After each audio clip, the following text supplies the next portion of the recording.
Hi everyone, Michael here, and I am joined once again by Melissa Graham-Burke, who's a friend and psychotherapist.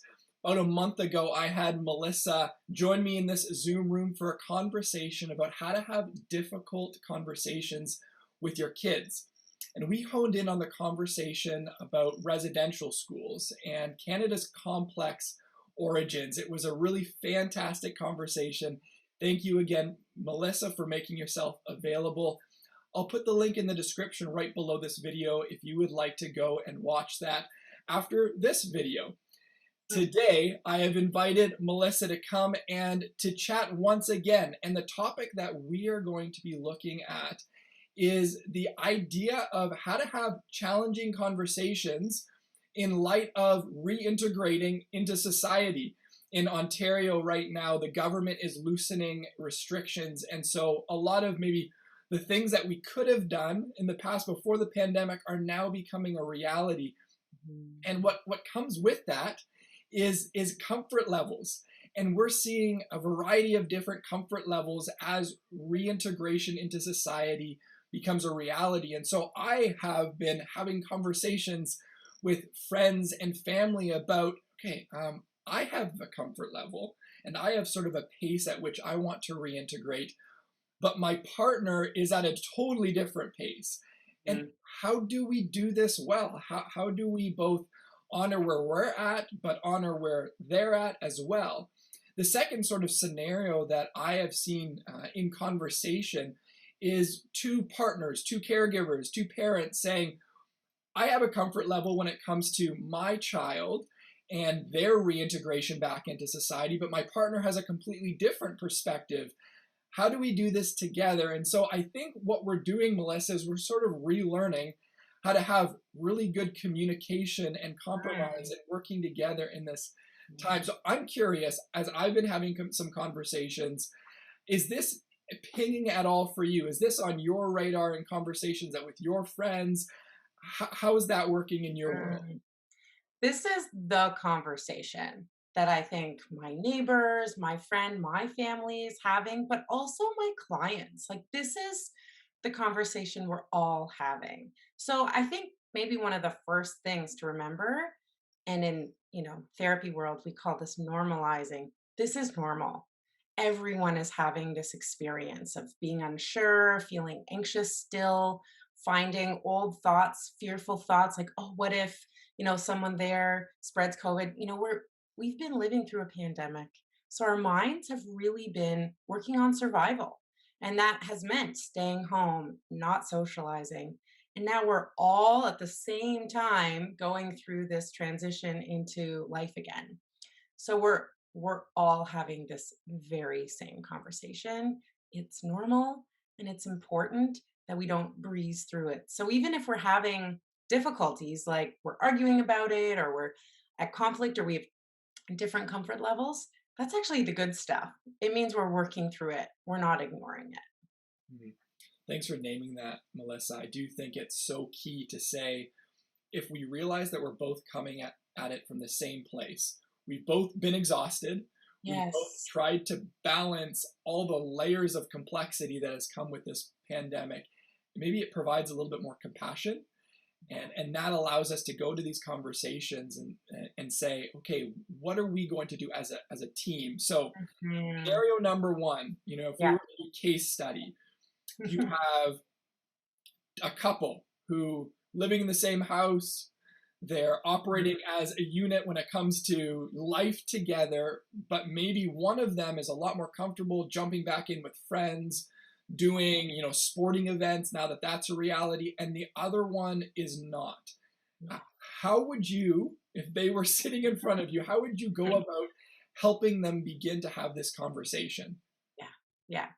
I would start with slowing everything down and taking the conversation away from moments of urgency, like a partner is about to leave for a gathering with friends, and the other partner says, hold on, who are you seeing? What are they doing? Are they vaccinated? Are they not? Where are you going to be outside?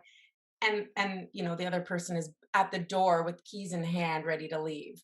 That is not a great time to reveal our fears or anxieties or to argue about this because you're probably going to argue a bit.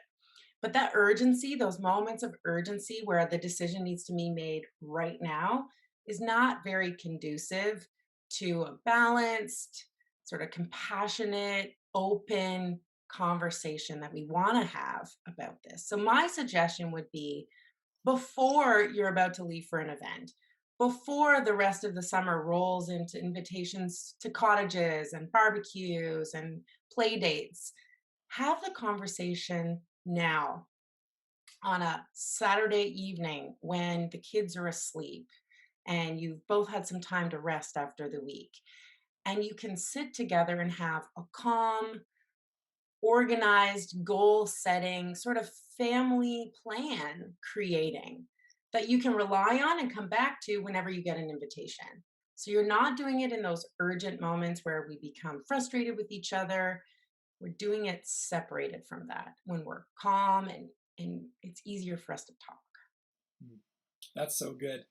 I think about if I were to put it a little bit more personal, I am Yeah. extrovert in the family, the outgoing. I get, brought to life with people, and Teresa's more of an introvert, and so I need to realize that I've been, I'm ready for this. I've already had the internal conversations. Mm, I perhaps haven't given space to her, and when we were making big change, when we were having big conversations about things like mortgages or like buying a mm, house, you carve out that time so that you're all on the same page, and you take an opportunity to preemptively begin those discussions. You don't just show up to sign and have a conversation there. And so what I'm taking from you, Melissa, is that I need to slow down and mm. realize that even though I've been working through it in my head, Teresa has not, perhaps. And carving out those scheduled times is just going to help us in all the future conversations. Yes. And I think also to kind of give ourselves compassion to know that it might be a difficult conversation, that coming from different perspectives on it's going to take some time to be able to really hear and understand our partner. And, you know, in the same way you might argue about finances or a mortgage, who takes more risks, who's more outgoing, all of those nuances of your relationship that exist outside of COVID around budgeting, around mortgage or decision making, around parenting, those same things are going to come up in this conversation. So you can probably predict that the way you argue about money is the way you're going to argue about COVID reintegration. So knowing yourselves, knowing each other, knowing how we wrestle through things, you're just going to bring that same pattern of wrestling into this conversation as well. So, for how you would prepare might be like, well, I know when my partner and I really get into a debate around, let's stay with finances, that I want to figure it out right now, and my partner needs time. So we're going to need to remember that that's going to come up for this conversation too. That I'm going to have to be patient and he's going to need time. And that's how we're going to work through some of this as well. Just those same common ways that we disagree or come to agreement. Hmm. That's great. So let's say we've scheduled the Yeah. 7 o'clock. I don't know what kids go to bed at 7 o'clock now, but let's just go with it. 7 o'clock, kids Yeah. are in bed. Yeah. What a dream. You sitting down to have a conversation regarding an event that I might want to go to. Mm. Let's say a Jays Mhm. game, now that the Jays Right. stadium's open and all of that. Where do we begin? How do we even start to have this conversation? Yeah. I think starting with the hopes, that's one of my most favorite questions. I would ask myself, what are my hopes for socializing? I want to be able to go to Jay's games. I want to go to barbecues. I'm desperate to socialize. And I want to hear my partner's hopes too. What are your hopes for integration? So you want to like create basically like the foundation for your plan by thinking through what both of you want and creating something that works together. Maybe a partner really is hopeful for feeling comfortable to socialize and go to family events or barbecues, but they're still feeling anxious. But the hope is to be able to do that. So you create a set of hopes together and you want to kind of meld that list together so that there's this foundational idea that you both hold. And this is what you want to come back to over and over. So if you find yourselves disagreeing or you find yourself getting lost in the details of, COVID numbers and vaccination rates and you're debating, coming back to that hope that you created together will help keep you grounded. Mm. You want to write it down too. Don't keep it, just kind of floating in space. Put it somewhere solid on a piece of paper or an iPhone note so that you've got something that you can come back to that you've both discussed and that's written down.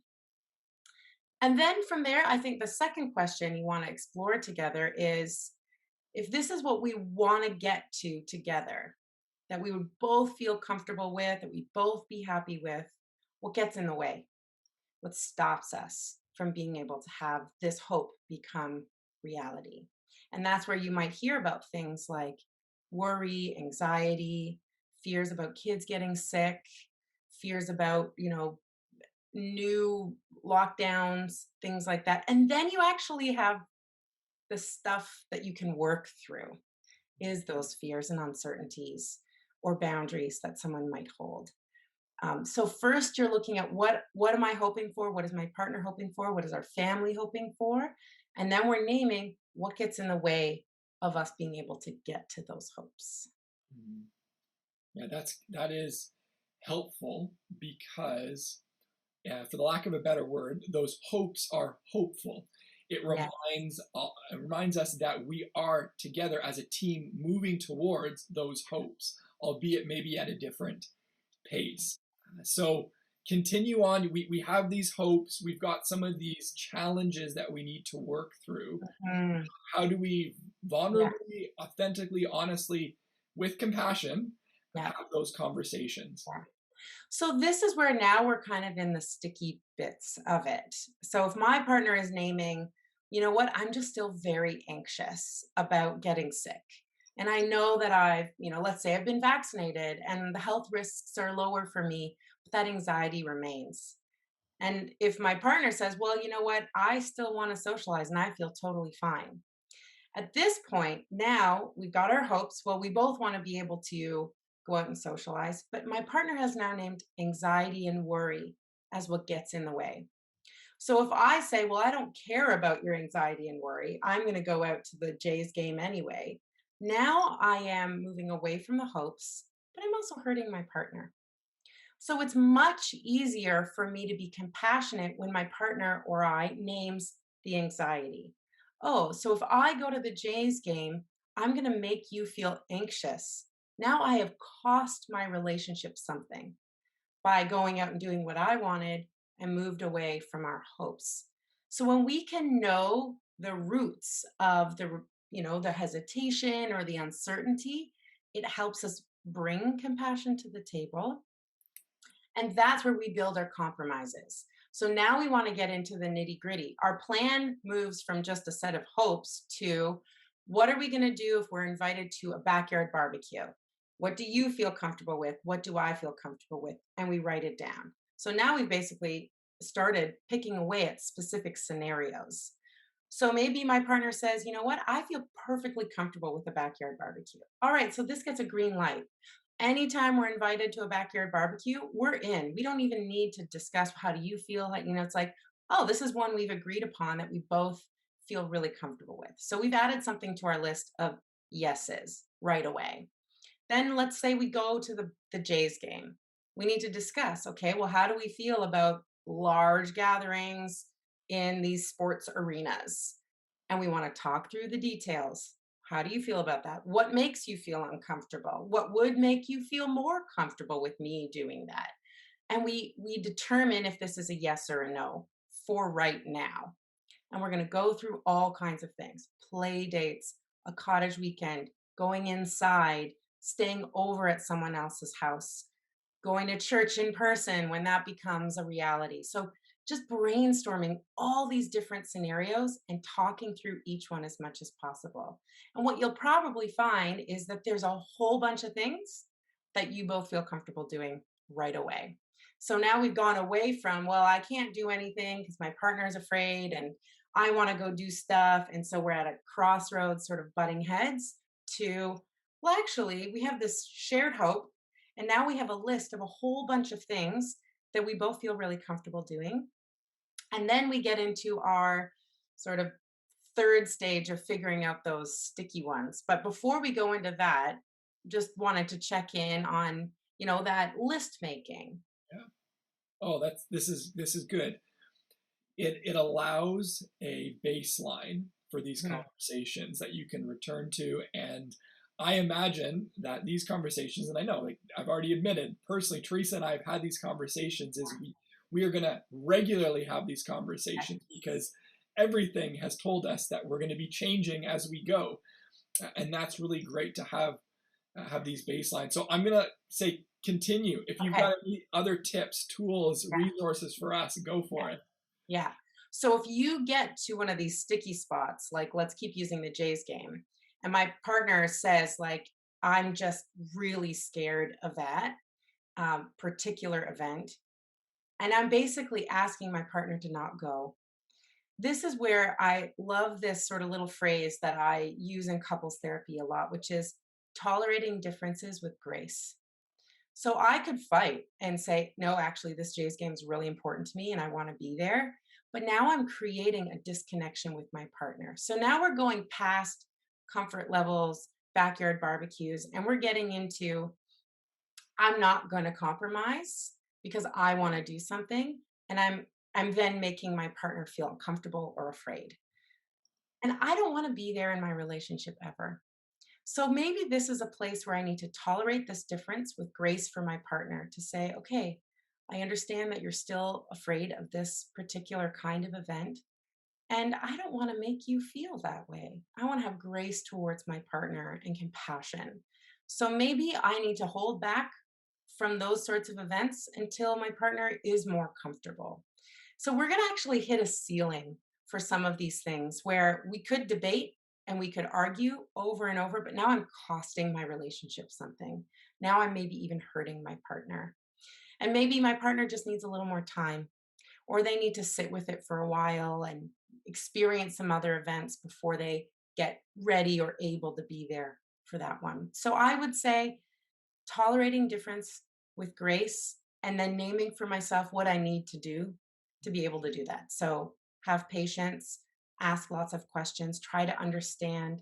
Like you said, come back to the conversation over and over and just know for myself that what's more important to me, my relationship and my partner, and making sure that we're on the same page and working as a team, or going to that Jays game. Mhm. So, when we hit that ceiling with those really sticky ones, that's where we want to spend a lot of time bringing grace and compassion and time into those conversations and be willing to maybe give up a hope or two in order to continue to move forward because it's not a race. We're going to get there. We're all going to get there. I don't think anyone's like, I'd actually really love to stay locked down in my house wearing a mask all the time and never going anywhere. We're all moving towards it, but we need to just remember that it could be a slower journey than some of us might want. Mm. So, in terms of tools specifically, I would say it's making the time to really explore these conversations. And perhaps you and your partner might get to a point where you realize that this is bringing up some stuff that's just kind of always been here in our relationship around how we make decisions or what our boundaries are. And maybe you need a little help with it. Seeing a couples therapist for a couple sessions could be a great way to get through the stickiest parts of these types of conversations. And I know sometimes we think that couples therapy can be like, well, we're about to get divorced. We better see a therapist. But a couples therapist is a fantastic research or resource that you can use anytime for a handful of sessions to help you get through a tough time. Maybe it means sitting down with others and having a sort of round table conversation with some other couples to hear about how they're navigating these things. We have community around us, resources like this to help us just continue to further the conversation. It's I'd say your best tools are each other and time. And then if you need to, adding some additional help from others if you need it. Well, the team approach, I think, releases a lot of the burden to try and solo it and do everything right, because the reality is we're going to do this imperfectly, and that's okay. As you're talking and giving, scenario number one with these two partners who are trying to hash out and figure out a trajectory forward, I think amazing. What if the conversation is about reintegrating their own children? Uh, I'm sure there are some transferable principles, but Mm. maybe some of the pieces that might stick out or be more difficult. Can you just talk us through the nuances of a conversation like that? Yeah. Yeah, I would say it's very similar. So when you're building your foundational hopes, you do that for your children as well. And if you have older children, 12 and up perhaps, who can be invited to sit at the table? Ask them what their hopes are to reintegrate. Maybe they're experiencing some anxieties too. This has been a really difficult time for teenagers. So if they're desperate to socialize, you're going to want to keep that in the family's set of hopes. Teens are also experiencing a lot of mental health concerns coming out of the pandemic. It's been really hard on them. And maybe they don't want to reintegrate yet because they're still experiencing maybe some depression or some anxiety. So you want to hear that from them. So for older children, bring them into the conversation. I would suggest you have that conversation first with your partner and then you bring them into like part two so that they're not watching you have to debate through some of the stickier pieces of it. But hey, if they see some of that, that's good too. They're watching their parents learn how to make decisions together. That can be a really great thing. So older kids, bring them in and let their voice be heard as well. And for younger kids, just start thinking about like what are your hopes for their summer or for their time? What are the things that you think would be important for them to experience? I know for me, my kids are in day camps this summer a little bit, and it's just been incredible watching their faces every day, just so excited to be with friends and to go do something. So I know that this is important for them. Are there some maybe nervousness around the COVID experience and being around other people? Of course. But I can tolerate that with grace, knowing that the outcome for my kids is wonderful. So you're going to want to do that with your partner. Build a set of hopes for the kids. Bring older teens or, preteens into that a version of that conversation so that their input is also included. And then now you start doing the same thing, talking through specific scenarios, play dates in the backyard versus play dates in the house, summer camps or after camp activities, going to public pools. Like, what are all the little scenarios you might think of for your kids? Because you want to do the same thing. You want to build this foundation where you're both on the same page. You both have decisions already made. And if there are ones that you don't agree on, you're going back to the same conversation you're having for each other. You might even want to include some grandparents in these kinds of conversations if they're spending time with the kids as well. My kids are going to be at their Nana's house for a little bit of time without me being there, which is a miracle and so exciting. But I want to make sure that my set of hopes and boundaries are the same as my mother's. So I'm going to include grandparents in that conversation to make sure that they're a part of the team's vision for what integration looks like. I think it's also important, like I casually mentioned this, but to check in on our kids' levels of excitement or nervousness too, because that's going to be really important too. In little kids, if they're not ready for that socialization, you're going to see a lot of emotion. You might see resistance. They might not want to leave you. They've been attached to us for 18 months. So, we're going to want to notice how they're doing with the integration process as well. So good. I continually come back to this idea that you've been putting forward of preemptively, like having these conversations. Don't do them in the moments of urgency where you've got to go grab your keys and get out the door, because that creates so much stress. And I know that this is a big change for a lot of people. It's a big change for everybody. We're obviously experiencing it on different levels, but it's a big change. And I know Teresa and I, we've even gone into, okay, what is going to be like our go-to sayings when people ask Mhm. us something and or they invite us and we're not ready yet, so that the language is very similar, so that our Mhm. approach is similar, our balance Mhm. between we're going to be honest where we're at but also grace filled in the way that we communicate it. Would you recommend any other things as you're talking about bringing in a team, having those conversations, and knowing now that you're going to be managing a ton of different expectations? Where do we go from here? Yeah, I would say, giving yourself permission to take time. Someone else's, oh, I'd love to know this week if you're not responsible for other people's managing, their own anxiety or their worry or their deadlines. So my go-to phrase is, you know what, I'm going to check in with my partner and I'll have to let you know whether this is possible for us to participate in, because I never want to say yes or no to something without consulting. Even if it's one of the things that's on the list that we've already agreed we'd love to do, I still want to do that check in. So my default, like first response, is always, let me think about that and I'll get back to you. There's a little technique that I love in communication called the broken record. And it's just, imagine that record just skipping, skipping, skipping on the same line. I'm going to use that same line all the time. It's a very clear boundary. I'm going to take some time to think about it and get back to you. Next person, I'm going to take some time on that and I'll get back to you. I'm not being unkind. I'm not shutting anybody down, but I am taking the space I need. Then I'm going to go to my partner. And I love your idea of having some phrases. That's a part of your team meeting, is creating that family plan for reintegrating. What are the kinds of things we're going to say? Even what are the words we're going to use to say no? One of the things that I think is really helpful is saying no and or no but. So, no, I don't think we're ready to go to your cottage and sleep over, but we'd love to come up for the day and spend the day with you outside. And you know what? We'll just drive home at the end of the night, because that's kind of where we're at right now with what feels comfortable to us.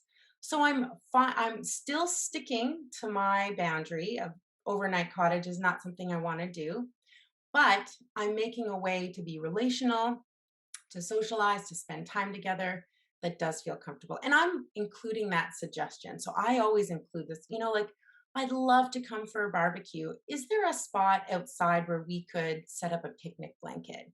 Because I'd love to be able to just sit outside. I prefer that over sitting inside. So I'm making suggestions about what I feel comfortable with, but I'm doing that with this sort of graceful flexibility to just add new ideas. So it's, oh, yeah, okay, of course. Yeah, we don't need to sit inside. It's going to be beautiful. Let's sit outside instead. So we're building compromise without having to say, well, actually, we have this boundary and we will not be sitting inside. Like, that's not the softest way to share a boundary. Um, so we're giving suggestions, we're building in compromise, we're keeping our own boundaries firmly with broken record technique of just repeating that same phrase, and then we're going back to the family, back to the plan that we've created, and just repeating that and giving ourselves time to do it, and knowing, going back to that normalizing, that it's hard, it's tricky. Melissa, thank you so much for your time, because I already feel more prepared, and I know many watching will probably do a big after this. Yeah. It just provides again that baseline. It normalizes. It gives some starting steps and maybe some next steps, and we can continue this conversation again in a place of grace, knowing that we're going to do it imperfectly, knowing that the times are going to be changing and we need Mhm. to move in both acceptance but in flexibility. And so thank you for taking this time. We talked about the team approach, and as you've already alluded to, you are in many people's teams as a therapist. I know I asked you last video, but maybe there are some people who didn't tune into last video and would like to hear about you now. Can you give just a rundown of what fills your time in the therapist world? hmm Yeah, so I am a registered psychotherapist. I'm trained in a bunch of different types of therapy. Maybe I'll highlight couples therapy. There's a type of therapy called emotion focused couples therapy, is what I'm trained in. I love working with couples. Um, EFT or emotion focused therapy focuses in on this dance we do with each other. So if you say this kind of thing, it makes me feel upset. And when I feel upset, then I back away and withdraw. And then, hey, I've realized that you've backed away. It's this dance we do with each other. And it's just such an incredible thing to map out. It's really similar to what we've talked about today. You make a plan like, oh, when I do this and you react that way, if I did this instead, we would come back to each other. So there's this beautiful kind of dance that we learn about each other in couples therapy. So I do lots of that. I love that work. And I also work with individuals, adults that don't work with children. And in that space, I'm working with all kinds of different people with all kinds of different challenges, anxiety and depression, a lot of relationship issues or concerns post breakup. And then I'm also working with the workplace and people who are going through difficult job losses or toxic work environments. And some of that actually comes from the original work that I've done a lot of, which is working with men who've used violence and domestic violence and abuse.